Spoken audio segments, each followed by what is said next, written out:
Good evening, creatures of the night. I'm Juniper-Quinn. Welcome to One Big Dark Room. We're coming up on my favorite holiday, Halloween. I plan to thrill you, chill you, and fulfill you in this episode. So, let's get in there. Halloween's story begins more than 2,000 years ago with the ancient Celtic festival of Samhain, celebrated in what is now Ireland, the United Kingdom, and northern France. For the Celts, November 1st marked the new year, the end of summer and harvest, and the beginning of winter's darkness, a season often linked with death. On the night before, October 31st, they believed the boundary between the living and the dead blurred. The spirits of the dead were thought to return to earth, bringing mischief, sickness, and ruined crops, but also a sense of sacred connection. The Druids, or Celtic priests, built great sacred bonfires where people gathered to burn crops and animals as offerings to their deities. The flames were both sacrifice and protection, a light against the coming dark. People wore costumes made of animal heads and skins, disguising themselves to confuse wandering spirits and avoid being recognized by the dead. These disguises, born of fear and reverence, are the earliest roots of dressing up for Halloween. When the celebrations ended, Celts relit their hearth fires from the sacred flame to guard them through winter. Samhain wasn't just a festival, it was a ritual of survival.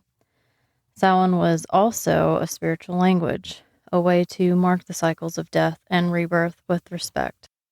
The Celts didn't separate magic from daily life. The firelight, the offerings, the disguises, those were acts of faith.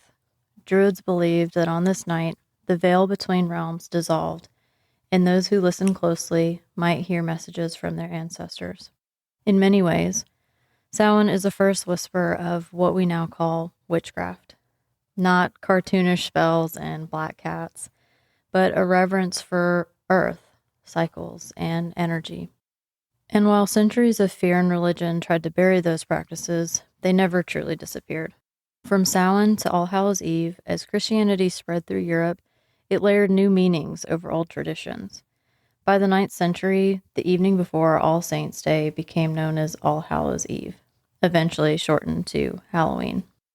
The older pagan rituals endured, merging with Christian observances. Bonfires, disguises, and offerings remained, now mingling with prayer. In medieval Europe, souling emerged. The poor visited homes offering prayers for the dead in exchange for soul cakes. In Scotland and Ireland, guising followed. Children disguised as spirits or devils went door to door, performing songs or tricks for food or coins. Centuries later, these customs crossed the Atlantic with immigrants, becoming the roots of trick-or-treating. In colonial New England, Halloween celebrations were limited. Puritan and Protestant beliefs viewed them as pagan. The holiday took stronger root in Maryland and the southern colonies, where harvest festivals were common. Over time, as Europe settlers and indigenous communities exchanged traditions, a distinctly American version of Halloween emerged. Early celebrations featured play parties. By the mid-1800s, these autumn festivities were common, though Halloween wasn't yet national. A turning point came in the second half of the 19th century, where millions of Irish immigrants arrived during the potato famine, carrying Samhain-descended customs with them. Their influence helped popularize Halloween across the United States. By the late 1800s, Americans began transforming Halloween from a night of superstition into one of community. Costuming and door-to-door requests for food or coins evolved into trick-or-treating. Young women also practiced Halloween fortune-telling, using apple peels, yam, or mirrors to divine a future lover's name or face. At the turn of the 20th century, civic leaders encouraged parties over pranks, steering the holiday away from witchcraft and ghost stories. By the 1920s and 30s, Halloween had become largely secular, marked by town parades and community parties.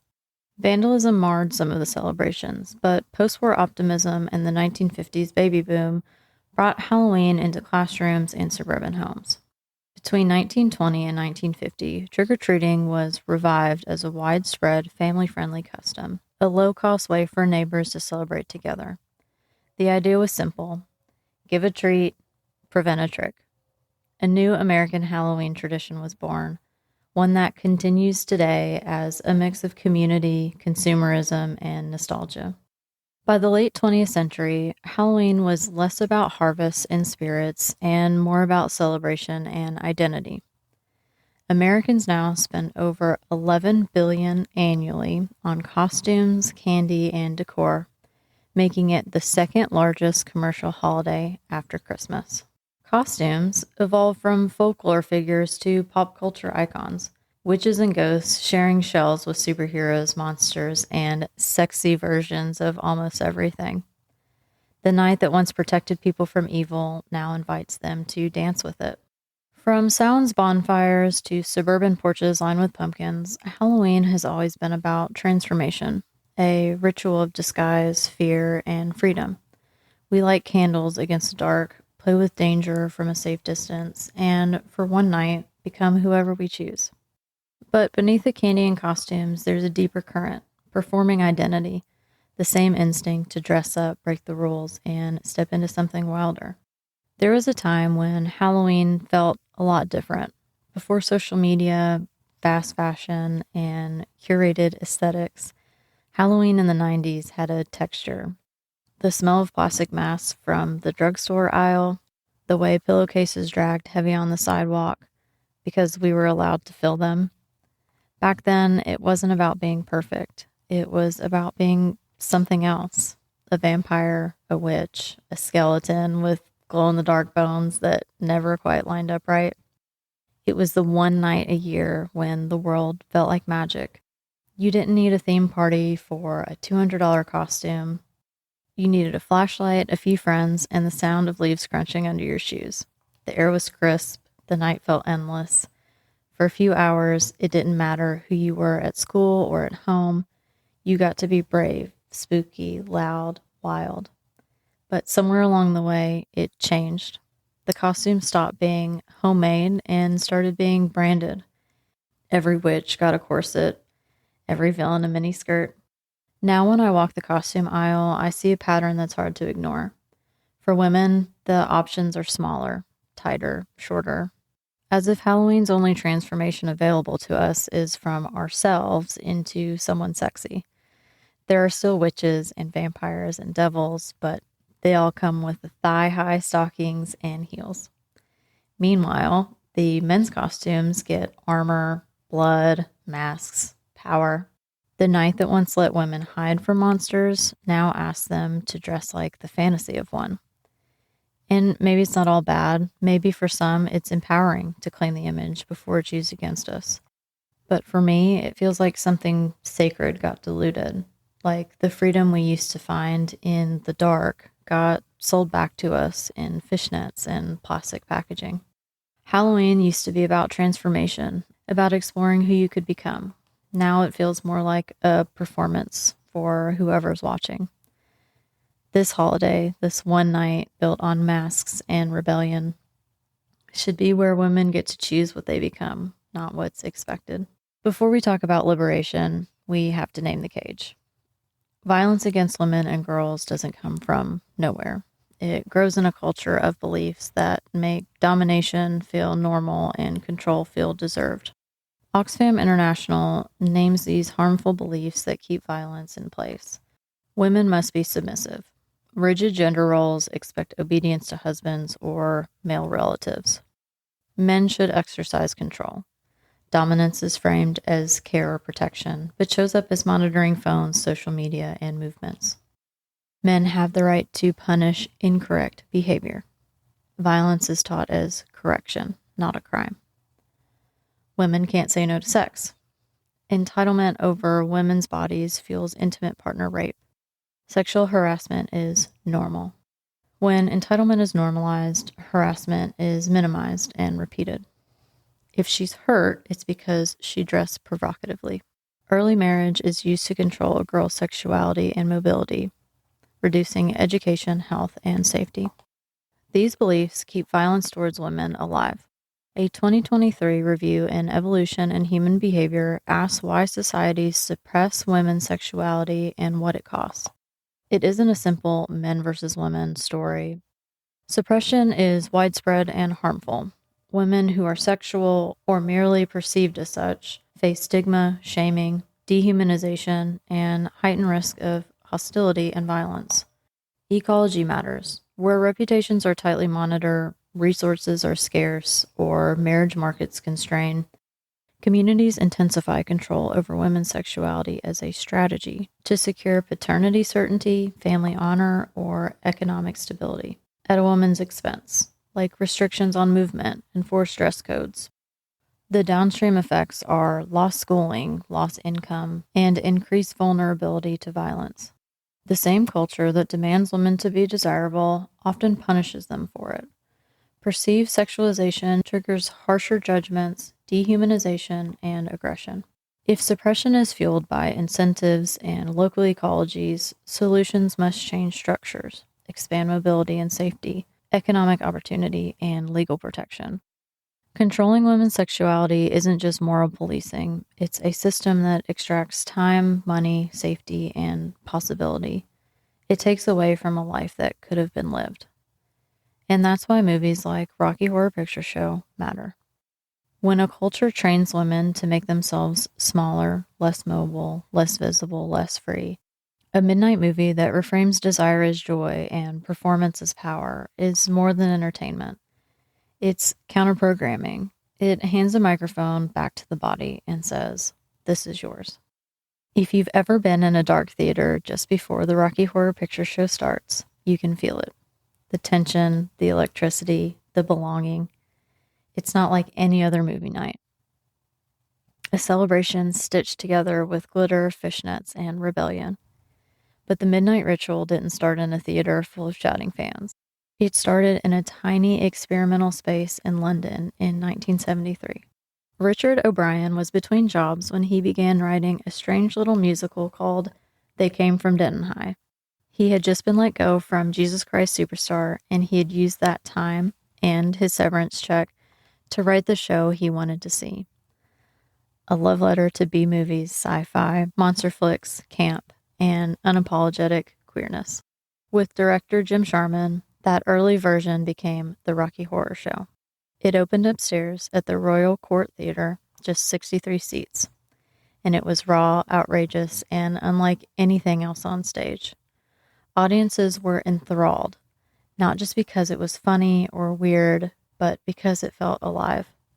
From that tiny room, it exploded, moving through London venues, winning awards, spawning international productions, and eventually crossing the Atlantic. Then came the film, now celebrating 50 years. It was released in 1975. O'Brien and Sharman brought the story to the screen with Tim Curry as Dr. Frankenfurter, Susan Sarandon and Barry Bostwick as Janet and Brad, and O'Brien as Riff Raff. It bombed at first. Too camp, too queer, too out there for traditional audiences. But failure has a funny way of finding the right people. In 1976, a New York theater started screening it at midnight. That single decision changed everything. At those midnight showings, something clicked. Fans came in costume, they shouted lines at the screen, threw rice during the wedding scene, and danced a time warp in the aisles. A dialogue was born. The movie that refused to die became alive again through its audience. That's when Shadowcast began. Live performers acting out the film in front of the screen, line for line, fishnet for fishnet. It wasn't just fandom, it was transformation. By the late 70s, Rocky Horror was playing in hundreds of theaters. What had become a flop became the longest-running theatrical release in film history, kept alive not by marketing, but by community. Fans built rituals, props, and callbacks. They organized conventions and formed casts that performed every weekend. It became a safe haven for the weird, the queer, the creative, for kids who never felt at home anywhere else. Because Rocky Horror wasn't just theatrics or cross-dressing. To play with gender, sexuality, and identity at a time when society punished those things. Inside those theaters, no one cared who you were outside. Come as Magenta, Columbia, or a creature of the night, for 2 hours you belonged. People have said the film saved lives. and I believed them. It blurred the line between performer and spectator, making everyone part of the act. 50 years later, it's still happening. Every Halloween, theaters glow again with fishnets and flashlights. Fans young and old do the time warp like it's the first time. Old virgins initiate new ones. And just to clarify, a virgin is a first-time attendee. What began as a 63-seat experiment became one of pop culture's most enduring rituals. A place where queerness isn't just tolerated, it's celebrated. Maybe that's why it fits so naturally with Halloween. The costumes, the courage, the thrill of stepping into someone else's skin. The night where masks don't hide us, they reveal us. And for one night, or one show, or one song, we all get to time warp back to that feeling of being seen, accepted, and beautifully strange. When I say Rocky Horror changed me, I mean that literally. I directed and starred in my own production. It started the most ordinary way. I was spending a few too many nights a week at a local brewery. One night, laughing with friends over half-empty glasses, I said, "Hey, what if we did the Rocky Horror Picture Show?" The owner looked up and asked, "What all goes into that?" I said, "It's just a movie you act out in front of the screen. It'll be fun." I'm still not sure he'd seen it more than once, but the idea sparked. I started asking the bartenders if they'd want to be in it. Almost every single person said yes. Their eyes lit up like they'd been waiting for someone to hand them a little bit of magic. We had no idea how much work it would be. I think I became that director, the one who wants it right, so I asked for weekly rehearsals. The owner, who ended up playing Rocky, paid us in free beer for practices, which didn't make us more disciplined, but definitely made us happier. I've watched Rocky Horror well over 100 times. That's not an exaggeration. Some productions barely use props, some use way too many. I aimed for the middle. Keep the spirit, add a few surprises of our own. Our first show was during COVID. We still sold out, but we were capped at 100 people because of the restrictions. The energy felt like hundreds more. The next year, we came back smoother with handmade prop bags so we didn't have to clean up an apocalyptic amount of rice and confetti afterward. Note to future directors, cleanup after Rocky Horror is no joke. I chose my cast carefully. Every person had something untapped, waiting to be seen. My Columbia, Magenta, and Riff Raff, they own those roles. For both runs, I made Brad a woman. It felt right. Gender bending is the soul of the story, and she crushed it. My Frankenfurter, a queen and powerhouse, was pure electricity. I was lucky to have him both years. Then there was me, Janet. Playing her was a dream and a dare all at once. Not just because the audience yelled "slut" at me all night, which was a little hard to get used to, but because Janet holds so many truths of womanhood all at once. Innocent and curious, polite and defiant, a virgin and a whore. But she starts by asking permission and ends by taking it. I'm not someone who usually dresses sexy, so standing on stage in lingerie for most of the night was a leap. But it was also liberation, vulnerability on my own terms. It's kind of an armor. Under the lights, with the crowd shouting, laughing, and dancing, I didn't feel exposed. I felt alive. There's nothing like watching a room full of strangers move in unison during the time warp. Everyone belonging, everyone free for just a few minutes. It's the kind of joy that hits you in the chest. That cast became family. What we built together in those fishnets and all of that sweat bonded us in ways that most people never get to feel. We still meet up every year to watch the local Shadowcast show. In fact, I'll be seeing them in a few days. It's that time again. And now I'm planning a meeting to talk about bringing it back next year. Because for me, Rocky Horror isn't just nostalgia, it's survival. It's something that was almost taken from me once, but couldn't be. This show lives in a protected place inside me. No one can touch it. It's where I learned that performance can be healing, that a body can be both sacred and shameless, and that sometimes the truest version of yourself appears when you step into someone else's story. Then, now, and forever, Rocky Horror will always be mine. Halloween has always been a night of masks, of pretending, performing, revealing. That's why Rocky Horror fits so perfectly here. It's a modern ritual we built from the ashes of old ones. We gather at midnight, dressed as creatures and characters, and instead of fearing the dark, we dance in it. We laugh, we shout, we sing along. We honor the parts of ourselves that don't fit neatly anywhere else. Every October, it reminds me of how powerful that is, that longing to be seen without being judged. Halloween gives us the costume. Rocky Horror gives us the courage. When I think about it all, Samhain's fires, the Celts calling to their ancestors, the kids of the 90s running wild with pillowcases full of candy, the women trying to find space between modest and free, the audience shouting back at the screen. It all feels like the same heartbeat, the same yearning.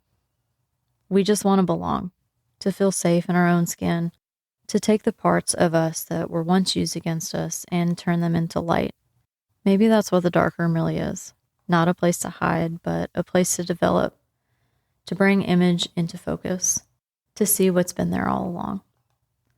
So wherever you are this Halloween, whether you're dancing in costume, sitting by your fire, or watching Rocky Horror at midnight, I hope you give yourself permission to become, to step fully into your skin, to say out loud, "This is mine."